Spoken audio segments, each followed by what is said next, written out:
Hello and welcome to Finding Your North Star, the hgkc podcast series where we talk to prominent business people about their experiences and challenges of innovation. In our Somerset Stories season, we're inviting our guests to share both their personal experience and a strategic perspective of a county that presents a unique combination of challenges and opportunities. Hinkley Point C and Agratas have turned Bridgewater into a boomtown. Yeovil has one of the biggest concentrations of precision engineering in Europe and a college that is offering apprenticeships at every level to record numbers of students. But Somerset is a county with a declining birth rate that many people retire to. It's an area of outstanding natural beauty. The Mendip, Blackdown and Quantock Hills, Exmoor National Park, the Somerset Levels and Moors, but with poor local transport links, a shortage of affordable housing and low social mobility. I'm Peter Quintana, and I'm delighted to be exploring Somerset in this episode with Becky Flower, Vice Principal at Richard Huish College in Taunton. Welcome, Becky. It's lovely to have you on the show. Thank you, Peter. Yes, thank you for having me. Delighted to be with you. I understand you were born and bred in Somerset, so what's kept you here and how has the local environment shaped your career? Yes, so I was born in Wells in Somerset, and then I grew up in Tatworth, just outside of Chard. And then I moved to Taunton when I was about 7. So I have been in Taunton for quite a few years. But I did move away. I went to university in London and studied sociology and social policy. And then I came back to Somerset to train in social work and did a number of placements, worked for a number of organisations around the county. And then I ended up doing some cover teaching at Richard Huish College. In those days, there was quite a big adult education budget and I was exploring different things. And from then I decided to go into teaching. We have got such wonderful colleges and schools in this area that I've been very privileged and lucky to be able to do that. I spoke with Mark Bolton at Yeovil College as part of this series, and the way the college is interacting with all those engineering businesses is quite extraordinary, really, and the rise in apprenticeships that he's creating, really exciting. And I think the perspective we want for Somerset is not just from the business person's point of view, it's also from the education sector because it's such a vital cog in the wheel, really. Yeah, absolutely. And it's really lovely to be able to talk to you today a little bit from the perspective of our students and to share some of that with you. Yeah, they're the future of work in accounting, aren't they? Absolutely. So can you tell our listeners a little bit about Richard Huish College and the approach you take to preparing the young people that study there for life and work? Yeah, absolutely. So we are a sixth form college and we have approximately 2,000 students. So we offer around 32 A-levels. So we have a massive choice. We're able to offer some more of the niche A-levels because of our size in terms of economies of scale. So we are able to offer things like geology and environmental science, classics. We also have a vocational programme as well. So we offer some single vocational qualifications and some more of the extended diplomas, but not in the same way that perhaps some of the FE colleges are in terms of those apprenticeships. We are more focused on that more academic area. And we do offer some apprenticeships as well around our areas of specialism. Education and learning are the areas that we run in that. And we do also have a small level 2 cohort. That will often be students whose families have moved into the area to work. For example, at Musgrove, English might not be their first language, and they sometimes do an additional year with us in order to prepare themselves to move on to that level 3 study.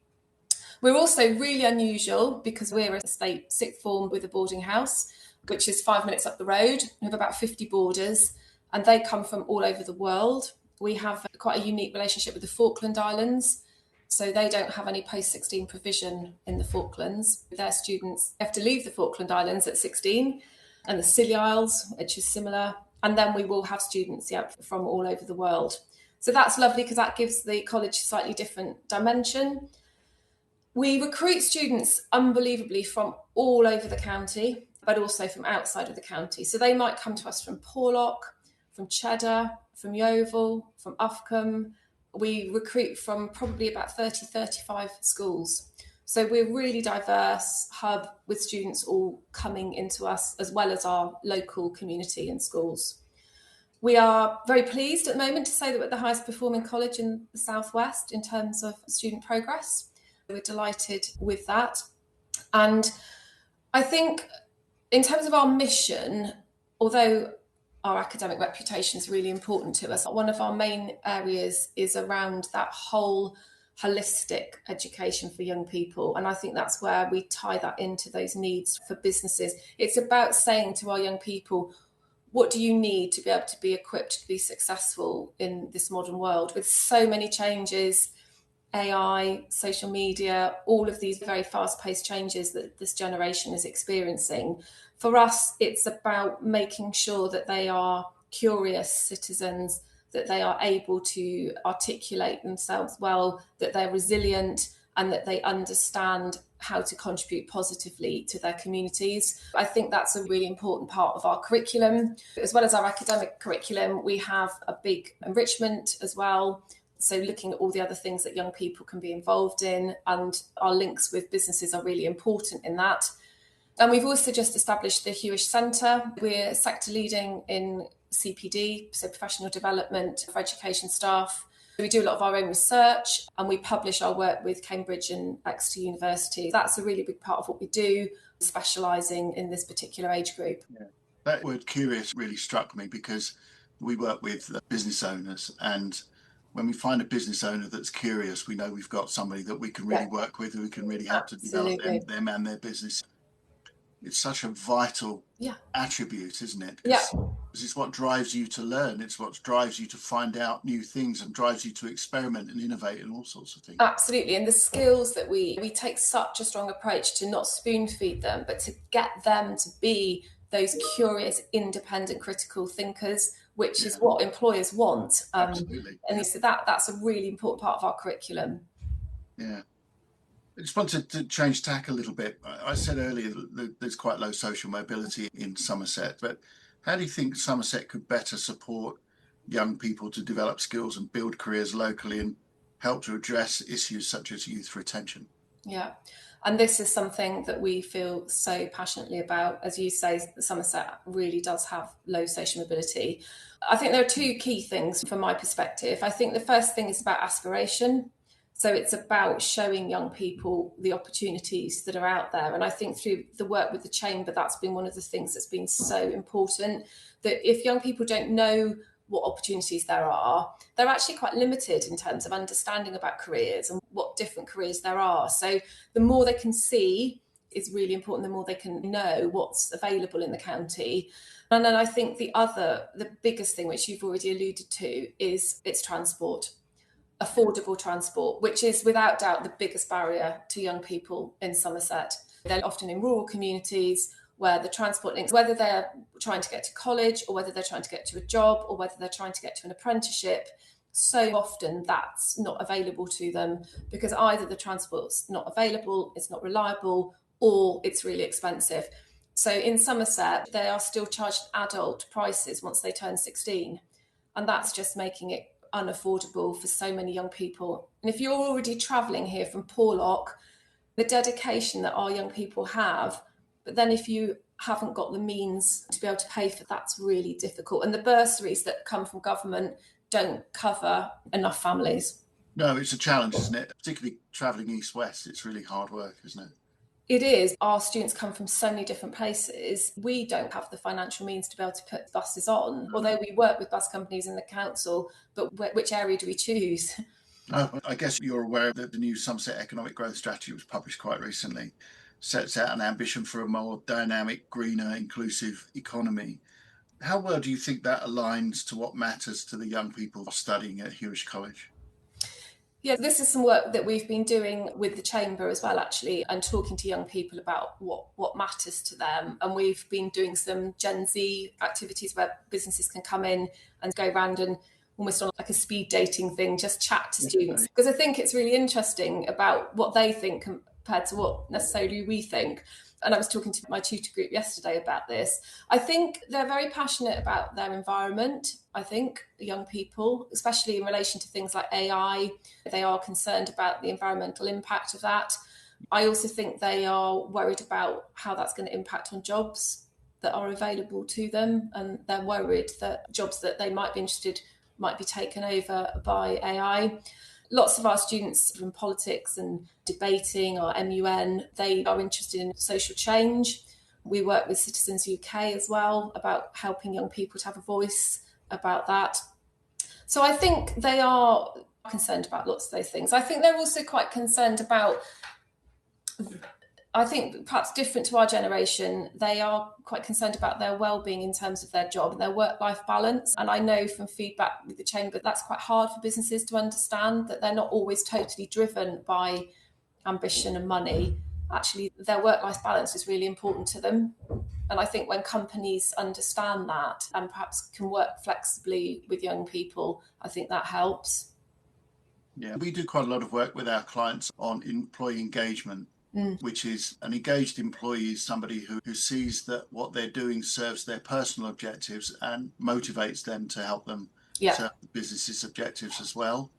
And if you think about employee engagement in that way, so in other words, the employee is on a journey towards wherever they want to go and your business is on a journey towards wherever it wants to go, when they're working with you in the job, at that point, if they're helping to meet both of those objectives, both of those sets of objectives, then they're highly engaged, highly productive employees. But you're right that the challenge for business leaders and business owners is understanding what their employees' objectives are, recognizing that, as you say, not everybody who goes into work these days is looking to climb the ladder and earn more or achieve greater status or whatever it is that career-minded people of my age felt. So they think differently, and we think that's a big challenge for business leaders. Absolutely, yeah. So although they are at times right to complain about the readiness of people coming out of the education sector, I think there's also a responsibility on them to be ready for the people that are coming out of the education sector. To understand that, and I think to understand that each generation has, as our generation does, we have strengths and weaknesses,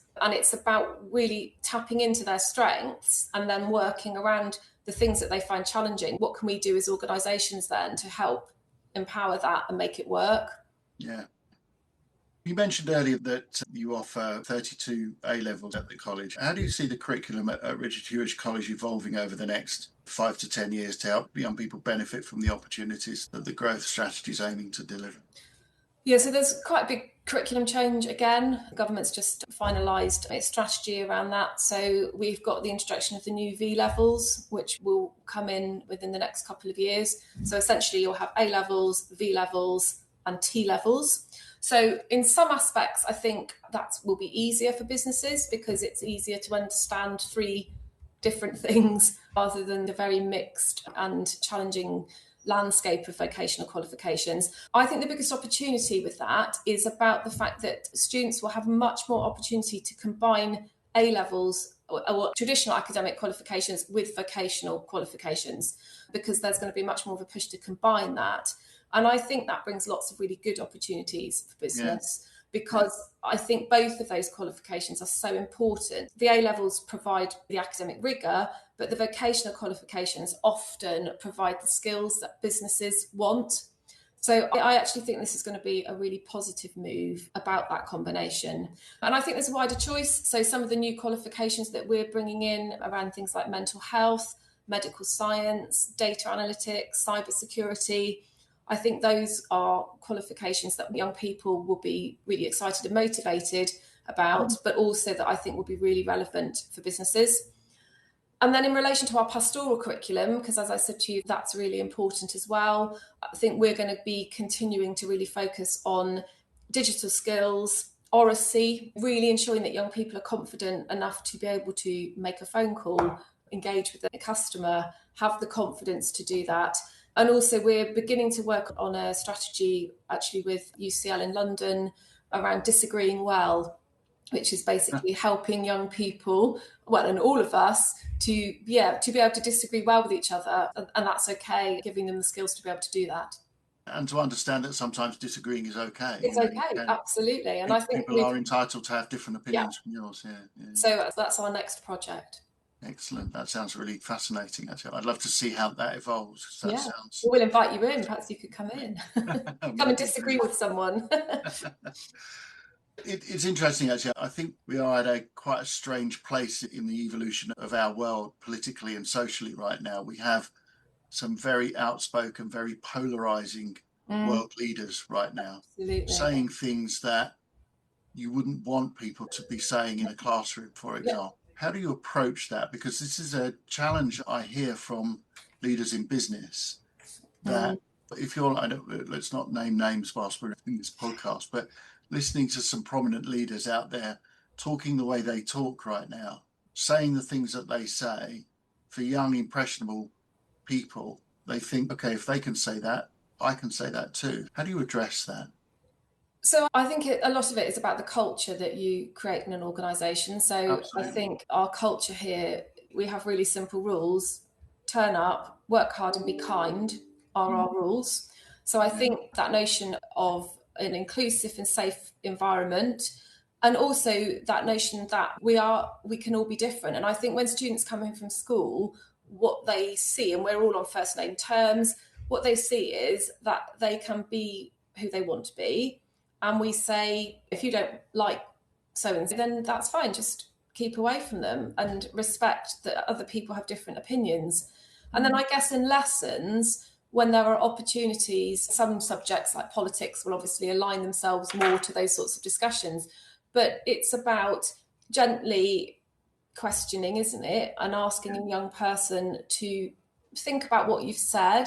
How might someone else perceive what you've just said? How might it make them feel? And also asking them to think about, where have you got your opinions from? Where have you got your evidence from? Is that a good source? Is it a biased source? So I say, and I think those critical thinking skills that any A level gives you, I think that's what's so important, because it helps young people to see different sides. And a lot of them will be studying new subjects, law, criminology, sociology, and those sorts of things are part of those curriculums, and beginning to understand the historical context of why certain groups disagree and don't get on, all of those sorts of things. So I think it's really complex, but I think the key is the culture that you create, and you need to create a safe culture where people feel that they can express themselves. Yeah, absolutely. Couldn't agree more with that. Okay, if you could change one thing about the business environment in Somerset to unlock more opportunities for young people as they leave education, what would it be? I think it goes back to probably what I said to you earlier. I wish they knew more of what was going on in Somerset, because as you said, Somerset is a beautiful place, and although they may well go away, but actually increasingly not all students are choosing to go into higher education. About 70% of our students go into higher education, but they are very local often, so they're not necessarily going far, and they may well then come back to Somerset. So I think it's about businesses working with us as much as they can to come and tell us about what they do and what opportunities they can offer young people, to perhaps encourage them to come back. We've done some brilliant work with WPA. They've been a fantastic company who have done some incredible work with young people and really listening and altering the way that they work. And I know that's really helped with their recruitment. But I think probably my biggest wish is that the business community in Somerset know what an amazing talent of students that we have here. We really have got some exceptional students who we are so proud of, and we just want them to access and be able to access this pool really that we offer. Do you have business open days when businesses can come in? We have careers events, we run special days, we've got a law school, we have career fest. So if anyone wants to come along and talk, or you want to run sessions or do CV writing or interview practice, or just come and tell us about your company, and we can link that up with the curriculum, science, business, finance. It's just great to give young people those opportunities to talk to people. So anybody can just call you up and say, hi, Becky, can I just come in and have a chat with some of your... Absolutely. Excellent. I'm sure the Chamber will help you with that. Oh. Yes, and the Chamber has been amazing with that. Good. Finally, what's the message you'd like to send to young people leaving Richard Huish College and thinking about the job market? Definitely to have an open mind. I think there are so many jobs they don't even know exist, so many career paths. So I think they should have a really open mind. I think they should think about learning as being lifelong learning, that your education doesn't just stop when you leave college or school or university. And also I think to have faith in all the skills that they've learned, and that really understanding that skills are transferable. So even if you've studied classics, geology and English, what are the transferable skills that you have got and what you've then obviously got to offer?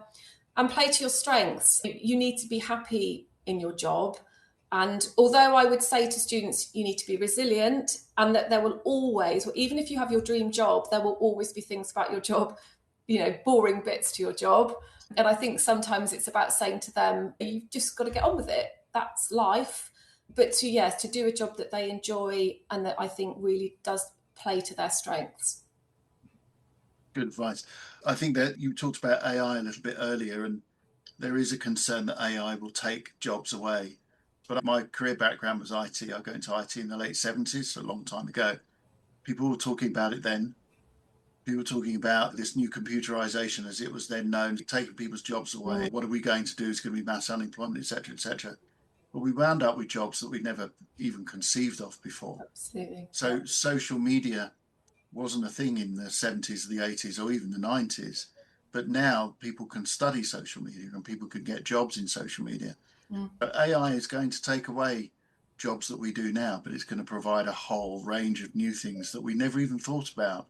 And Absolutely. I think that's really exciting. And actually, we've got a massive music department, art, photography, those sorts of things, those creative things. I think that's where AI is weak. So I think those types of industries as well are going to find other ways to flourish. Yeah, I hope so, because there's been a lot of concern about AI produced music or AI written books and AI photographs and things like that, and it can do those things, but there's something about the human interaction. Absolutely. And actually humans working with AI to create things. Microsoft call AI Copilot, and I think that's absolutely spot on. That was really fascinating. It remains for me to thank you, Becky, for joining me. It's been a real pleasure speaking to you. Yes, thank you. Thank you for having me. If you'd like to find out more about Richard Huish College and its programme of transformative and enriching education that empowers independence, inspires curiosity, nurtures critical thinkers to thrive and engage confidently with the world, visit www.huish.ac.uk, and that's Huish, Huish. If you'd like to find out more about HGKC and how we work with our clients on leadership, growth for innovation and preparation for exit, please visit our website, www.hgkc.co.uk. And if you're not a member of Somerset Chamber of Commerce, please visit the Chamber website to find out how the Chamber is supporting business across the county. So thank you for listening, and goodbye.